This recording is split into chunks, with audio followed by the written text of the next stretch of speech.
We challenge you to find a better villa at just rupees 1.29 crores in Kelambakam, Moyamar. மாண்பு உறுப்பினர் D Ramachandran அவர்கள். மாண்புமிகு பேரவை தலைவர் அவர்களே, தேனி மாவட்டம் மேகமலை வரசநாடு பகுதியில் 7 ஊராட்சிகளில் 3-4 தலைமுறையாக அந்த பூர்வீக குடிமக்கள் வாழ்ந்து வந்தார்கள். புலிகள் சரணாலயம் என்ற பெயரால் ஒன்றிய அரசு அறிவிக்கப்பட்டு அந்த புலிகள் சரணாலயத்துக்கும் சுற்றுச்சூழலுக்கும் இந்த ஆக்கிரமிப்பாளர்களால் பாதிப்பு உள்ளது என்பதை ஒரு பொதுநல வழக்கு உச்சநீதிமன்றத்திலே தொடுக்கப்பட்டு அந்த பொதுநல வழக்கு உச்சநீதிமன்றத்தில் விசாரணைக்கு வரும்போது தமிழக அரசின் சார்பாக உரிய தகவல்கள் உச்சநீதிமன்றத்தில் தெரிவிக்காத காரணத்தினால் அவர்கள் ஆக்கிரமிப்பாளர்கள் என்று உச்சநீதிமன்றம் தீர்ப்பு வழங்கி அந்த மக்களை வெளியேற்ற வேண்டும் என்று தீர்ப்பு வழங்கியிருக்கிறது.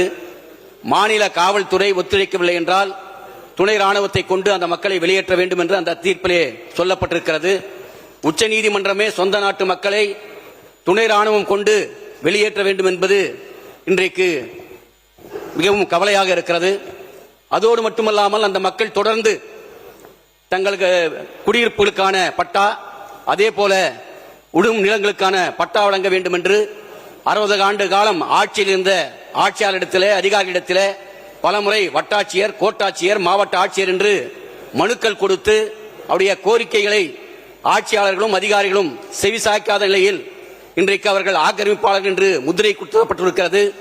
அதோடு மட்டுமல்லாமல் அவர்கள் பட்டா வழங்க வேண்டும் என்றால் நாடாளுமன்றத்திலோ பிரிக்ஸ் கூட்டமைப்பிலோ அல்லது ஐநா சபையிலோ தீர்மானம் நிறைவேற்றப்பட வேண்டிய அவசியம் இல்லை. மாநில அமைச்சரவை கூடி பட்டா வழங்கலாம் என்று அரசாணை பிறப்பித்திருந்தால் இன்றைக்கு அந்த மக்களுக்கு பட்டா கிடைத்திருக்கும்.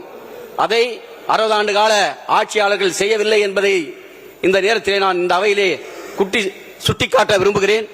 அதோடு மட்டுமல்லாமல் இன்றைக்கு தேனி மாவட்டம் மட்டுமல்ல, மேற்கு தொடர்ச்சி மலையை ஒட்டியுள்ள கோவை, ஈரோடு, சேலம், தருமபுரி, கிருஷ்ணகிரி உள்ளிட்ட மாவட்டங்களில் இன்றைக்கு யானைகள் சரணாலயம், புலிகள் சரணாலயம் என்று அறிவிக்கப்பட்டு பூர்வீக குடிமக்களை இன்றைக்கு வன சட்டத்தை முன்வைத்து அந்த மக்களை வெளியேற்றுகின்ற நடவடிக்கை வனத்துறை செய்து வருகிறது. ஆகவே நம்முடைய அரசு உச்ச நீதிமன்றத்தில் அந்த மக்களை வெளியேற்றக்கூடாது, அந்த மக்கள் 100 ஆண்டுகளுக்கு மேலாக 1924 இருந்து வாழ்ந்து வருகிறார்கள் என்ற உரிய ஆதாரங்களை நீதிமன்றத்திலே சமர்ப்பித்து அந்த மக்களுடைய வெளியேற்றுவதை தடுத்து நிறுத்த வேண்டும். அந்த மக்களுடைய வாழ்வாதாரத்தை பாதுகாக்கப்பட வேண்டும். 2006ஆம் ஆண்டு நாடாளுமன்றத்தில் வன உரிமை சட்டம் இயற்றப்பட்டிருக்கிறது.